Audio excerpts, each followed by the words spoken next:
Era un día de otoño, de esos en los que las hojas se caen y una sensación embriagadora recorre las calles. Pero en aquel pueblo todo seguía igual. Nunca destacó por sus encantos arquitectónicos, ni por su esplendorosa vegetación, ni tampoco por sus actividades lúdicas. Bueno, en realidad, aquel pueblo nunca destacó por nada. No había demasiados niños, y el más pequeño cumplía ese mismo día 9 años. Tenía 2 hermanos. Los 3 habían nacido con los genes aventureros de su padre, así que, siempre que podían, salían del pueblo y se adentraban en la montaña. Allí se sentían diferentes. Podían bañarse en el río, jugar con la savia de los árboles, recolectar frutos silvestres. Tenían guaridas secretas. Hasta 36 contó el mayor de los hermanos, que era el que solía dirigir. Además, habían heredado la buena orientación de su madre, lo que les permitía no solo no perderse, sino reconocer cualquier lugar solo con mirarlo. Por eso, cuando el pequeño de los hermanos salió a recolectar frutos silvestres, supo al instante que había llegado al Valle de los Corzos. Así lo llamaba él, porque cuando fueron aquella vez durante la primavera, vieron a varios caminando por las montañas. La diferencia era que esta vez el manto de hierba en el que se tumbaron para observar el movimiento de las nubes mientras hablaban de chicas había desaparecido. Sobre él se posaba una pequeña cabaña, rodeada por árboles teñidos por los colores del otoño. Era la primera vez que la veía.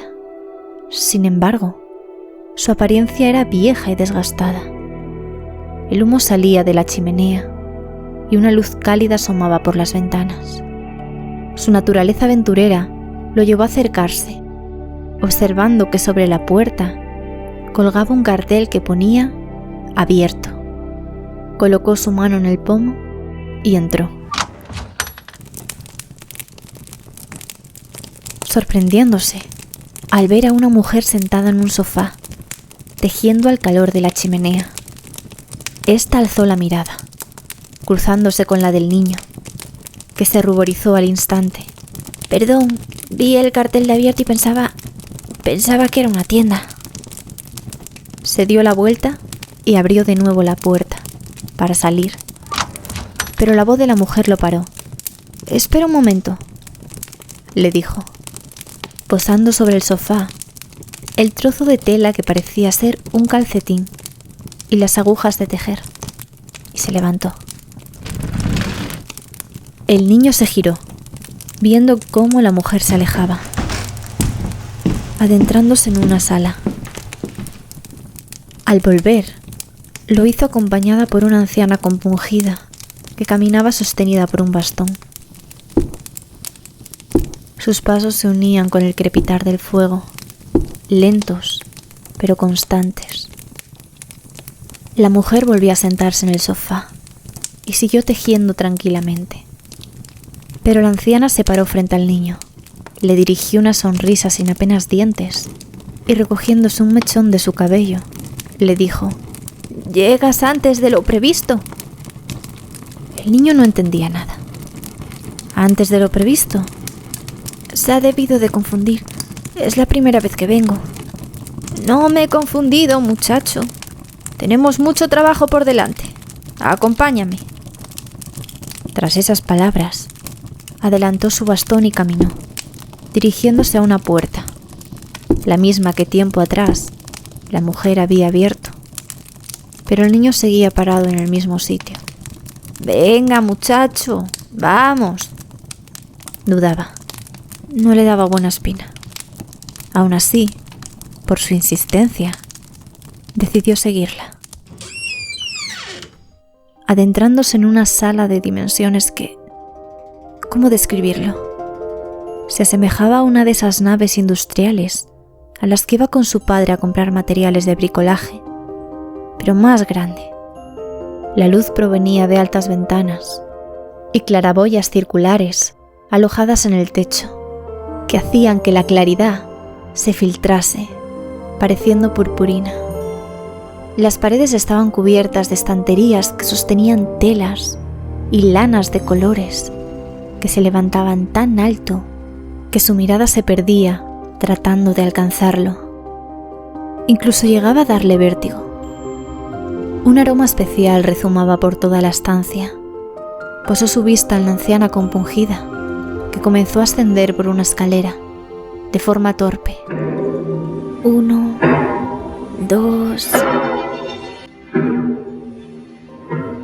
7 escalones. Tuvo el impulso de pararla, pero ésta le dijo que estuviera tranquilo, que llevaba toda la vida haciéndolo, y para ella era tan natural como la cámara para un fotógrafo. 14, 32, 47, 70... Había perdido la cuenta.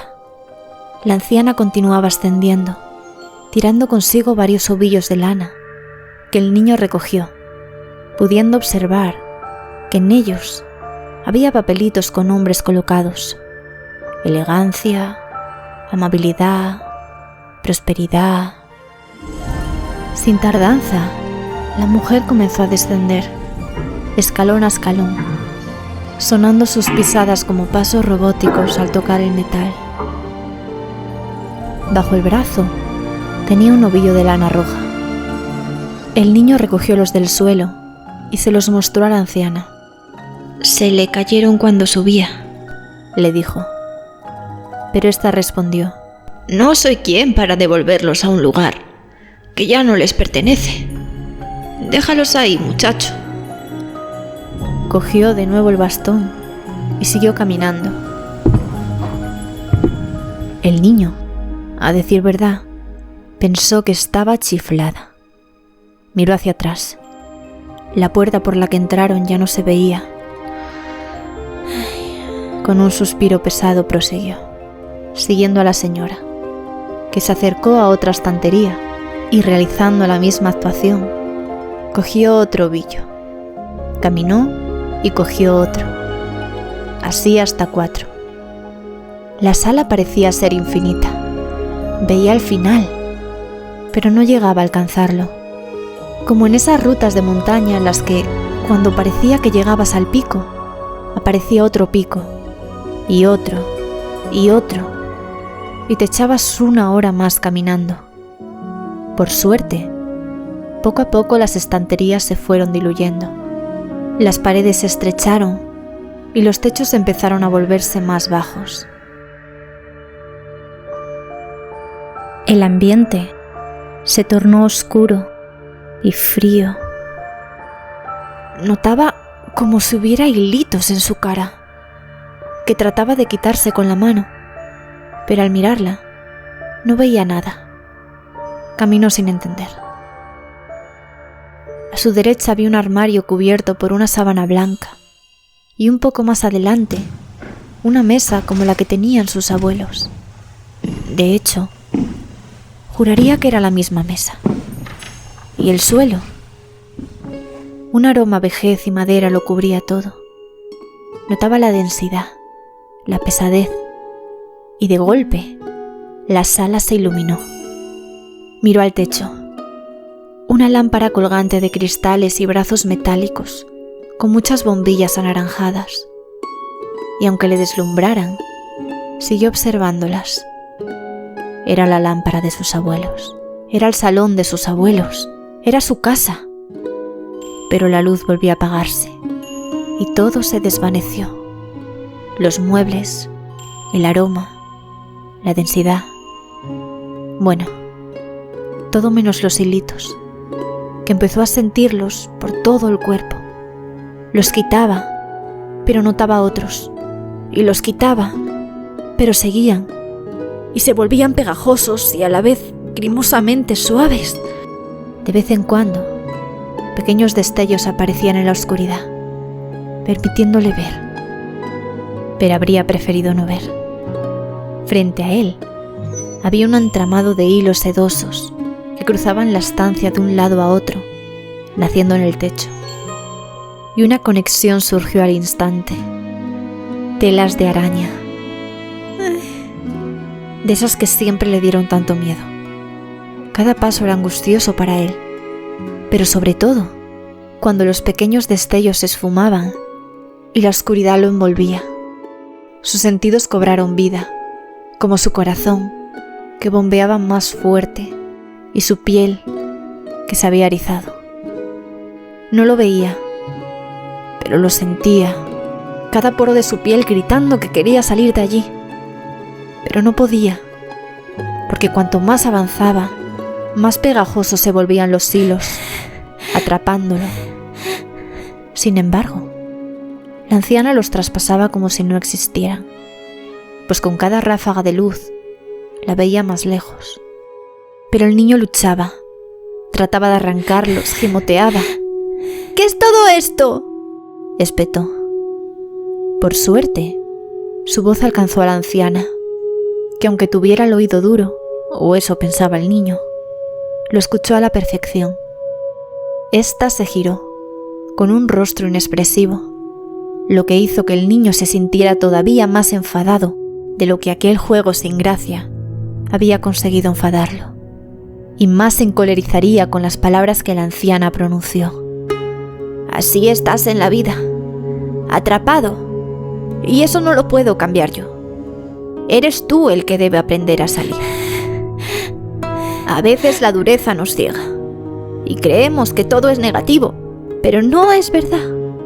Se trata de descubrir el camino que nos lleva a la salida, y a veces los caminos no son físicos, son mentales. Cuanto más te resistes, más cuesta salir, dijo la anciana. Cuando el mar te traga, debes dejarte llevar, porque cuando luchas, te agotas y al final te acabas ahogando. La araña teje sus hilos. No siempre lo hace para atrapar presas, pero sé que es lo único que pasa por tu cabeza en este momento. Sin embargo, ella camina tranquila, no cae presa de su propia trampa. En primer lugar, porque no todos los hilos pegan, solo los que ella decide. Cuanto antes lo interiorices, mejor te irá. Y en segundo lugar, por la anatomía de sus patas y la secreción de aceites, aunque no todas pueden hacerlo. Pero tú sí. Tu aceite son los deseos, Pablo. ¿Cómo sabes mi nombre? Deseos que todos tenemos, pero que a veces tememos expresar. Pide uno. El niño no le hizo caso y siguió forcejeando, pero al notarse cada vez más pegado, decidió ceder. Cerró muy fuerte los ojos y lo pidió. De pronto, los hilos dejaron de pegar. Podía mover sus manos, sus piernas. Avanzó, rompiendo cada hilo. La anciana dibujó una sonrisa desdentada. Ahora ya estás preparado. ¿Preparado para qué? Pero no le respondió. Lo importante era que aquello había acabado. La sala se convirtió en una habitación de paredes azules y blancas, como si lo hubiesen pintado con una esponja, creando relieves y formas. Había una litera y una cama al lado, un baúl, un armario y muchos peluches. Eran sus peluches, y la habitación era la suya. ¿Qué significaba aquello? La anciana volvió a hablar. Tranquilo, no nos vamos a quedar aquí. Pero su boca, juraría que tenía más dientes. Cada vez sus arrugas parecían más suaves y su postura menos encogida. Giró hacia la derecha y abrió otra puerta, llegando a una sala de cine, en la que el sonido de las pisadas se veía amortiguado por el revestimiento mullido de paredes y suelos. La iluminación provenía de unos focos que salían del techo y se movían como si los estuviesen siguiendo, lo que hizo al niño colocar las manos sobre sus ojos para tapar los destellos que le hacían sentir como en las obras de teatro del colegio. No le gustaba esa sensación. Malos recuerdos.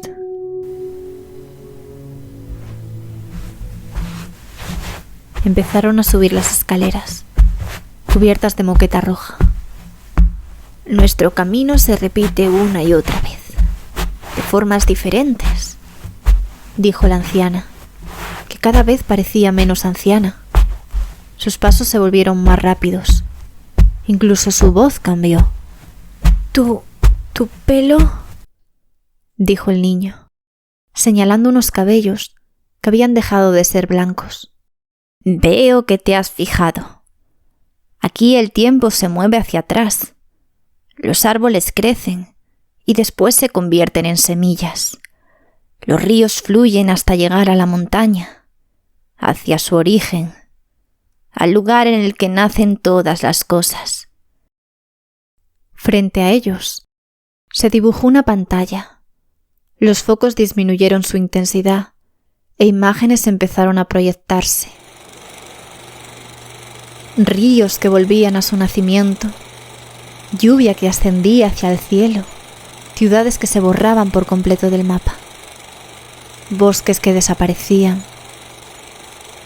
Y después empezaron a proyectarse escenas.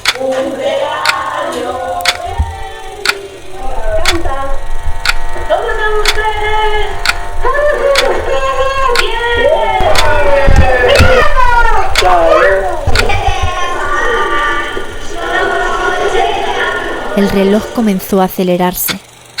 Las obras de Navidad, los exámenes que siempre suspendía. ¡Eres tonto! No sabes hacer nada. Estás solo porque nadie te quiere. Unos pasos que se alejan. Un niño asustado en un rincón del patio del colegio. Una boca que trata de coger aire, pero no lo consigue. Unos ojos que buscan sin cesar, pero no encuentran. Sus hermanos, en el Valle de los Corzos. El tiempo se para en los momentos importantes de nuestra vida, dijo la mujer. Y eso no significa que todos fuesen buenos. Los momentos más importantes pueden ser los más duros, que te aparten, que se metan contigo, no tener amigos o la muerte de algún familiar. La mujer, que ahora era una joven de cabellos fuertes y figura delgada, sacó los ovillos de lana, tirando los papeles al suelo, y comenzó a tejer. Sin parar, con el ceño fruncido. El niño la miraba. Tejía muy rápido. Se fijó en los papeles. Ilusión, valentía, esperanza, ganas de vivir. ¿Por qué tienes grabaciones de mi familia? Eres tú el que proyecta los recuerdos, no yo. Te sigue afectando, pero no quieres recordar. ¿Querías entender dónde empezó? ¿Aquí? El niño la miró con desconfianza. Aquí tejemos nuestro destino. No esperamos a que las cosas ocurran. Las tejemos nosotros mismos, hilo por hilo. Pediste un deseo. Dilo, para que podamos tejerlo. El pequeño sacudió la cabeza. Caminó hacia atrás, alejándose. El ambiente empezaba a volverse borroso, distorsionado. «Quiero curarme», gritó la mujer, sin dejar de tejer, creando una fila de hilos entrelazados que avanzaba por el suelo. El niño negó de nuevo, mirando hacia el techo, que no era más que una nube de humo. Pero la mujer siguió gritando, tornándose su voz más grave e imponente. «¡Quiero curarme! ¡Dilo!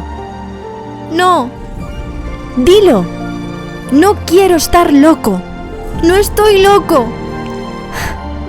Eso no es lo que piensas. Necesitas creer en la magia.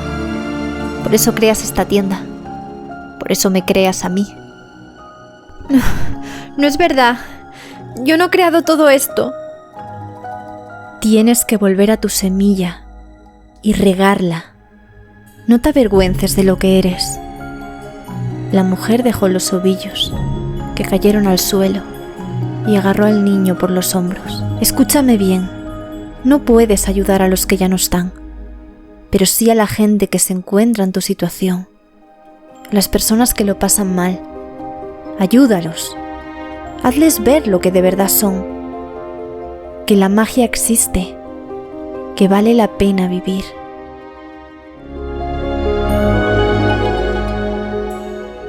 Cerró los ojos, apretándolos con fuerza, y como un suspiro, la voz de la mujer sonó en su oído derecho. Piensa en un momento importante para ti. Todo vuelve a su origen.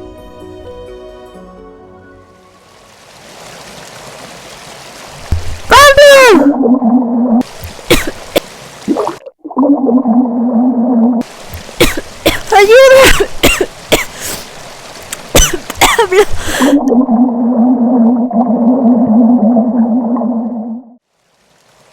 Pasos que se levantan y quedan a orillas del río, bloqueados, con la respiración agitada, hasta que los gritos desaparecen y el agua fluye lisa. A veces todavía pensaba que era una pesadilla, pero esa pesadilla se repetía. El viento soplando por las calles de un pueblo que ni siquiera se atrevía a nombrar. Las hojas deslizándose hacia un cuerpo encogido que no podía dejar de llorar. Ese fue el día en el que todo empezó. Sus hermanos eran los únicos amigos que tenía, los que le hacían soportar la dureza del colegio, las burlas. Ellos eran su refugio. Siempre aparecían cuando los necesitaba. Pero un día ya no. Sus ojos los buscaban, pero no los encontró.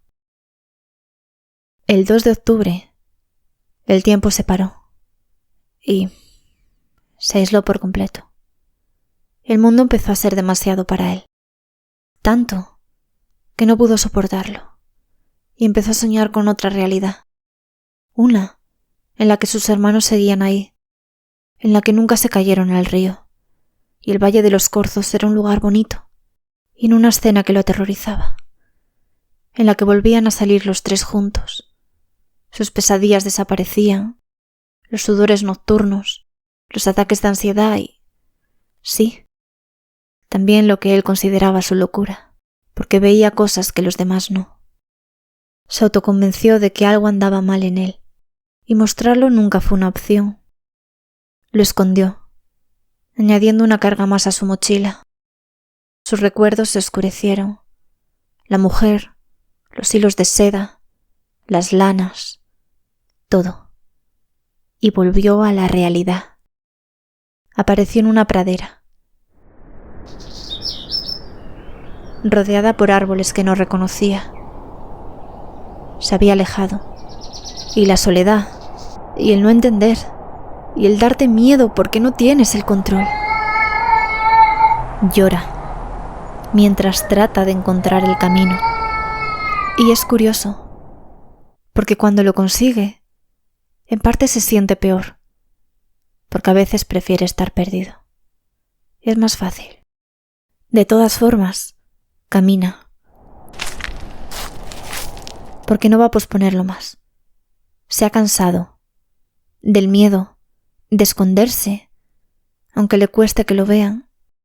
Se ha cansado de las miradas de lástima, de sus propias miradas de lástima. Caminó, de vuelta a casa, avanzando por unas calles que nunca tuvieron encanto para él, y a la vez reflejaban muy bien su estado interior. Desolación, gris, frío.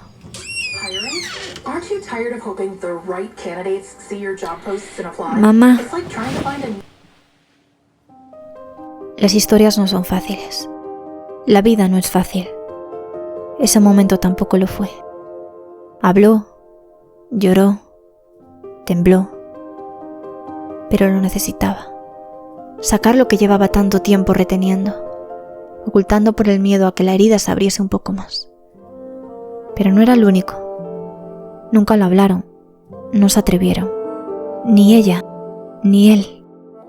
Su padre hacía ver que todo era como antes, que seguían siendo una familia, pero sus sonrisas se apagaban cuando salía por la puerta. ¿Cuántas mentiras más se guardaban en aquella casa? ¿Hasta cuándo lo harían? Se había convertido en una película. en una de esas que no tienen acción ni son divertidas, y podría aspirar a drama, pero no tenía guión, así que se quedaba en una película de cine mudo, pero sin gracia. Esa en concreto no tenía nada, y por tanto, nadie quería verla. Pero los personajes no podían salir de ahí, estaban atrapados. Las heridas no se curan si no las atiendes, y los tres tenían la herida abierta, infectada. Les consumía y no querían verlo. Tuvo que ser justamente el más pequeño, el que, cansado de cerrar los ojos, jugó a ser valiente, porque los valientes no son los que no tienen miedo, son los que aun con miedo actúan. A sus 9 años, Pablo decidió cambiar su personaje. Creó diálogos, aunque no fueran alegres. Eran reales. Y eso es lo que toda película necesita. Verdad. Él la llevaba dentro. Cuando se fueron, los empecé a crear. Pero llegó un momento en el que ya no sabía distinguir. Y aunque fuera difícil, tras el abrazo que su madre le dio, al fin, el tiempo volvió a correr para él. ¿Y para sus padres? A ellos les costaría un poquito más. Pero no pasa nada. Cada historia lleva sus tiempos. Algunas están en el principio, otras en los créditos. No importa, porque al final, aunque unas tarden más que otras, todas llegan al mismo punto. ¿En qué punto estaba Pablo? Pues en el suyo. Se despidió de sus hermanos, en el mismo lugar en el que se fueron, pasando un duelo que en su momento no fue capaz de vivir. Y allí lloró, de nuevo, porque no volvería a verlos, ni a escuchar sus voces, ni a sentir su tacto, porque físicamente ya no los tenía, y eso lo destrozaba. Recordó todos los momentos que pasaron juntos, y aunque le produjera una sensación agridulce, después sintió una fuerza enorme. Aquel día decidió que no se quedaría ahí, que se levantaría, y si sus hermanos seguían en alguna parte y lo veían, estarían orgullosos, no tristes. Posó en el agua su pasado, aunque nunca lo olvidase, y es que no debía olvidarlo, porque ese fue precisamente su motor. Recordar a aquel niño solitario que tanto sufrió, el aislamiento, los escupitajos, las miradas de desprecio, las burlas, el brazo que le apretaron con fuerza mientras gritaba, y las risas, y su dolor, y las miradas de otros niños que la giraron, como si no vieran, como si no escucharan. Nunca los culpó.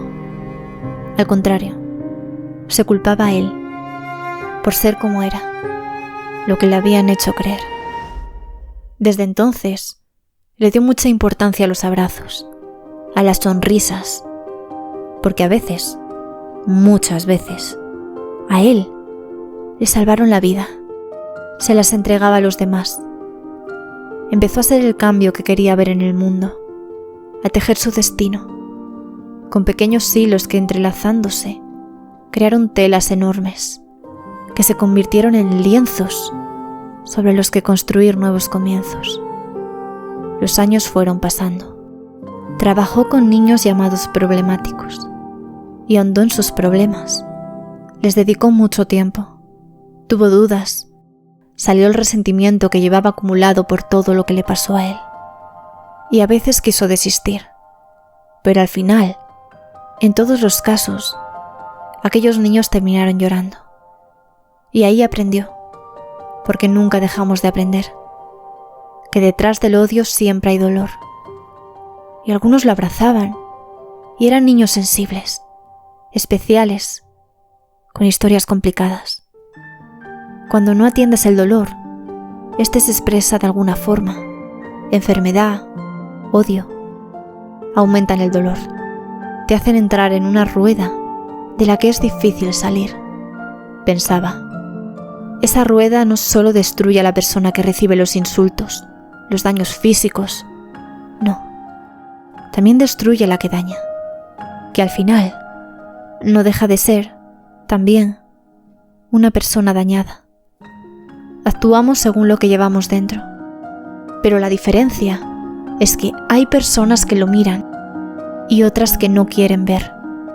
Los valientes son los que se atreven a mirar el dolor, los que se sumergen en la profundidad y lo transforman. Aunque por desgracia, a veces se topen con cobardes, que por no ser capaz de gestionar sus emociones, tratan de destruir al valiente. Todos esos pensamientos y reflexiones lo llevaron a dar conferencias, no contra el bullying, sino de potenciar la compasión, porque no cree en las luchas ni en la oposición. Fue a muchos colegios y sin saber si funcionaría, lo intentó. Contar su historia. Algunos lo miraban con interés, otros se hacían los remolones, se reían por lo bajo e insultaban su trabajo, pero lo siguió intentando. Si me permitís un consejo, decía, siempre que os encontréis con personas así, pensad que tienen mucho miedo, y cuando tenemos miedo, atacamos. Les enseñó la importancia de expresar lo que sienten, de vivir los duelos. Un lugar especial que cambia, un rechazo, dulces de nuestra infancia que ya no se hacen, olores que no vuelven. La vida es un continuo cambio. Las hojas se caen en otoño, los pájaros migran, la nieve llega y después se derrite, la luna llena mengua, el sol se va para dar inicio a la noche, pero llegan olores nuevos, árboles que nacen sobre los caídos, otros lugares que se vuelven especiales para nosotros.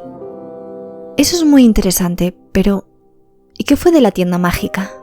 ¿De la anciana? ¿Realmente no eran más que una creación de Pablo? Bueno, para ello debemos adelantarnos un poco en su vida. Pero antes, hay un dato que debes conocer. Le daba mucha importancia al hecho de dejar huella, que su nombre fuera recordado, y a poder ser, apareciera en los libros de historia como una persona importante. Vale, pues teniendo en cuenta esto, te contaré cómo sigue la historia. Nos encontramos en el final. Queda poco para que la película acabe.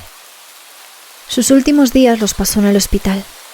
No formó una familia, pero estaba rodeado de personas que lo querían mucho y a las que quería mucho. De niños grandes que iban a agradecerle lo que hizo por ellos. Todos los días tenía visita. Por eso, una noche de otoño, cuando se despertó y vio a aquella mujer saliendo de la habitación, no le resultó extraño, hasta que se fijó en el sobre que había posado en la mesita, al lado de la cama. Afuera llovía. Las luces suaves del pasillo se reflejaban en las paredes de color crema de la habitación. Oía sus pasos alejándose, el sonido de una puerta cerrándose. Le daba curiosidad. Se recostó. Encendió la lámpara y abrió el sobre. En su interior había una pulsera de hilos blancos, morados, negros y naranjas, y 4 pequeños papeles en los que ponía paz, protección, confianza, transformación. Tras leer esta última palabra, una semilla que estaba bajo tierra se proyectó frente a sus ojos, como si se encontrara otra vez observando una pantalla. Por encima de la tierra estaba él, sentado en el suelo, llorando. Las gotas caían y se filtraban en la tierra, alcanzando la semilla, que crecía. Pasos, días que corren, semanas, meses. La semilla dejó de crecer. Sobre la tierra, Pablo, tumbado en la cama, frente a la pantalla de una televisión que antes de lo ocurrido no le interesaba, ni en ese momento en realidad, pero era más fácil manejar la vida sin dolor. Bajo la tierra, la semilla empezó a secarse, a hacerse pequeña. Lo veía, Lo sentía. Se volvía frágil, sin fuerza, cada vez más débil. Y fue una palabra que no quiere repetir, que encendió sus pasos al Valle de los Corzos. A Pablo le dolía, pero la semilla crecía, siempre bajo él. Y lo sentía lo poderoso de aquella situación. Y era raro porque se acercaba a su pesadilla, y lejos de apagar su luz, se la encendía, aunque se derrumbase. Por eso siguió yendo. Presencia, dura, pero anclada, lo conecta, frágil. Lunas, soles, tormentas, la semilla bajo tierra. No se borra, crece, se para, vuelve, crece, se seca. El día que encontró la cabaña, el cartel de abierto, vio pasar todo muy rápido. Pero cuando se disolvió, la semilla había ascendido mucho. Pasos hacia su casa, suspiro, conversación con su madre, huellas que se quedan grabadas en el barro y señalan un destino, el río, llanto, cada gota cayendo sobre la semilla, que de pronto ya no es semilla, es brote, atraviesa la tierra. Un rayo de sol lo alcanza y su crecimiento se acelera. A orillas del río, aquel niño que fue, que sigue siendo, tras sentir la fuerza, tomó la decisión de no quedarse ahí, de levantarse. Desde ese día el brote ascendió, y según el momento se encogía un poco, se ponía mustio, perdía el verdor, pero estaba ahí, y a veces más lento y otras más rápido, crecía.